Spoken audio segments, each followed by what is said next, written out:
ଜାଣିଥିବ ଆଜି ଅଭ୍ୟାସ ଉପରେ ଏକ କବିତା ତମ ମାନଙ୍କ ପାଇଁ। ସ୍ରଷ୍ଟାଙ୍କ ସୃଷ୍ଟିରେ ମାନବ ଏକ ମହାନ ସୃଷ୍ଟି। ଅନେକ ମହାନ ଗୁଣ ଭରି ରହିଅଛି ଏହି ମନୁଷ୍ୟ ମଧ୍ୟରେ। ଭାଗବତ କହେ ମନୁଷ୍ୟ ମଧ୍ୟରେ ଦିବ୍ୟ ଗୁଣ ଦେଖି ସନ୍ତୋଷ ଭଗବାନ। ମନୋବୈଜ୍ଞାନିକ ମାନେ କୁହନ୍ତି humanity plus rationality plus animality is equal Humane.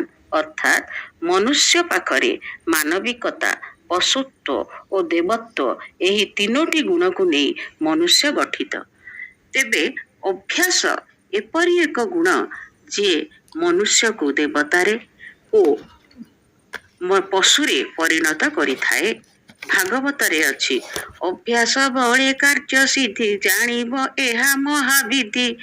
ଅଭ୍ୟାସ ଯଦି ହେଲା ତେବେ ଏହା ମନୁଷ୍ୟକୁ ଦେବତାରେ ପରିଣତ କରେ। ଯଦି ହେଲା ତେବେ ରାବଣ ଓ କଂସର ଆଖ୍ୟା ଦିଏ।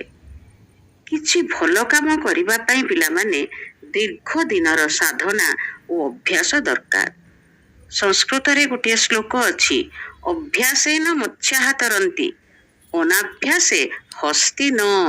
ଅର୍ଥାତ୍ ଛୋଟ ଛୋଟ ମାଛ ମାନେ ତାଙ୍କ ନିଜର ଅଭ୍ୟାସ ବଳରେ ସେମାନେ ପହଁରିଥାନ୍ତି, କିନ୍ତୁ ଏତେ ବଡ଼ ହସ୍ତି ବା ହାତୀ ଅନାଭ୍ୟାସ ଯୋଗୁ ସେ ପହଁରି ପାରେ ନାହିଁ।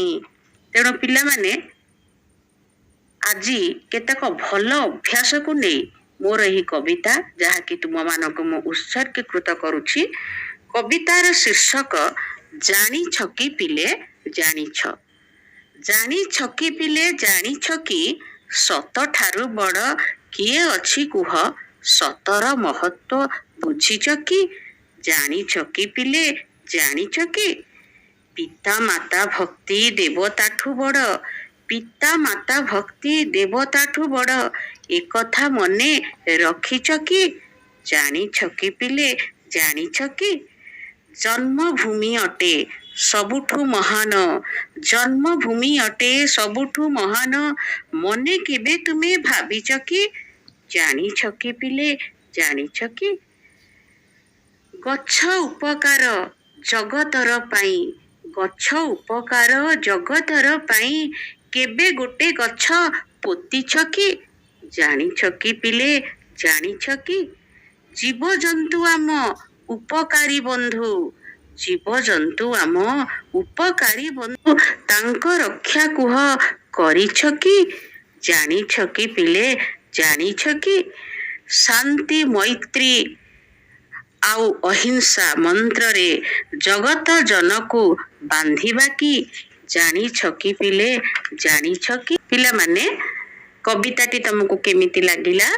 ନିଶ୍ଚିତ ଭାବରେ ଯଦି ଭଲ ଲାଗିଥିବ ତେବେ କମେଣ୍ଟ, ସେୟାର, ସବସ୍କ୍ରାଇବ କରିବାକୁ ଜମା ଭୁଲିବ ନାହିଁ। ଅନୁଚିନ୍ତା today's message habit is the second nature. ରହୁଛି। ବନ୍ଦେ ମାତରମ୍।